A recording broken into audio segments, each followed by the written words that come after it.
Future of the Finance Function survey this year, one of the most surprising findings was that innovation was undervalued and unrepresented and not really part of the finance function's DNA and thinking.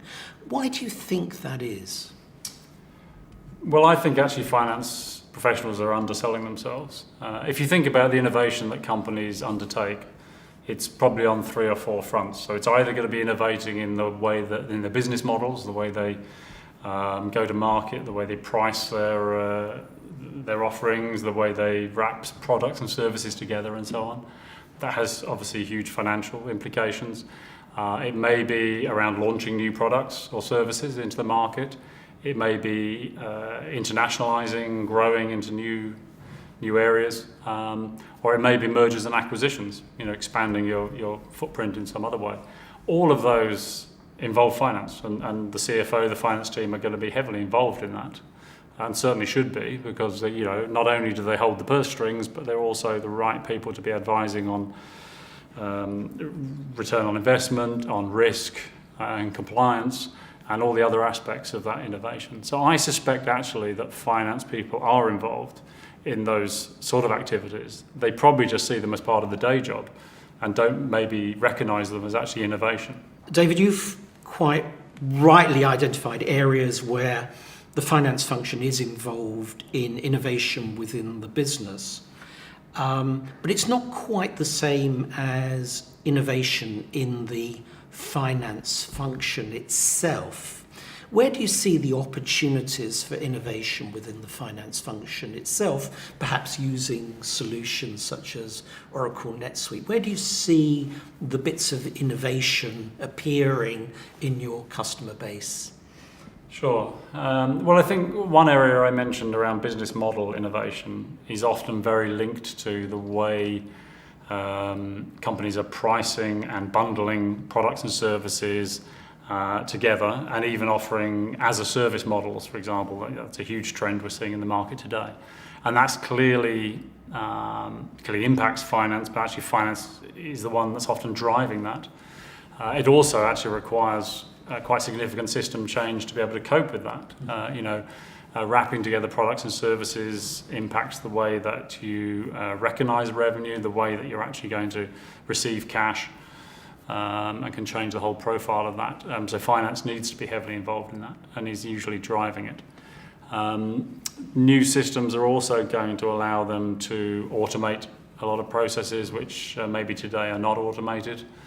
And that means it's going to free up resources to spend more time analysing the business, advising the business, and really embarking on that whole area of business partnering, which finance, I think, over the years has tried to achieve, but often struggles to, because they spend too much time just doing the day job, crunching the numbers, all of that stuff. I think real finance innovation now should mean that the back office basic finance processes should be happening automatically, and really freeing up the expertise of the finance function to be advising the business and really driving it forward.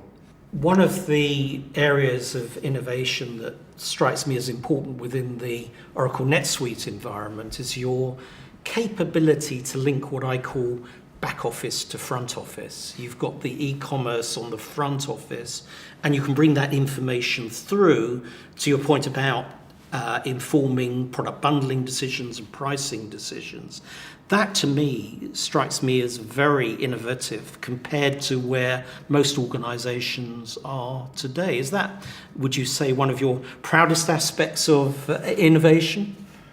Yes, definitely. I think it was an absolutely inspired decision to go beyond traditional ERP, which is really back office, and actually extend the NetSuite system into the front office to run the whole business. So not only do we help organizations run sales and marketing and their various sort of vertical market specialities, but actually going right through to actually the point when the customer first touches the business. And that can be through website, through telephone or point of sale. Any kind of interface that the customer has with the organization can take place on the NetSuite system. That means you've got a complete view from end to end of a customer life cycle, but also of your products, of your services, of your staff, of your suppliers.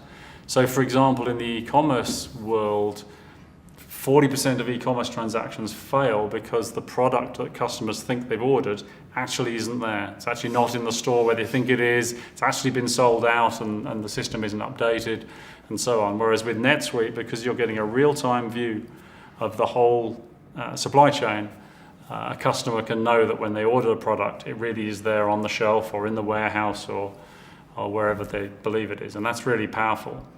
And it also allows the customers, the organizations using these systems, to really understand how their customers are interacting with them, because typically customers will interact with an organization in multiple ways. You know, they may start a transaction on their mobile phone, they may get into the office and log on to their computer and continue that transaction. They may call up the call center or go into the store, and only having a single system that covers all of that would allow you to connect those different interactions together and recognize that as a single customer.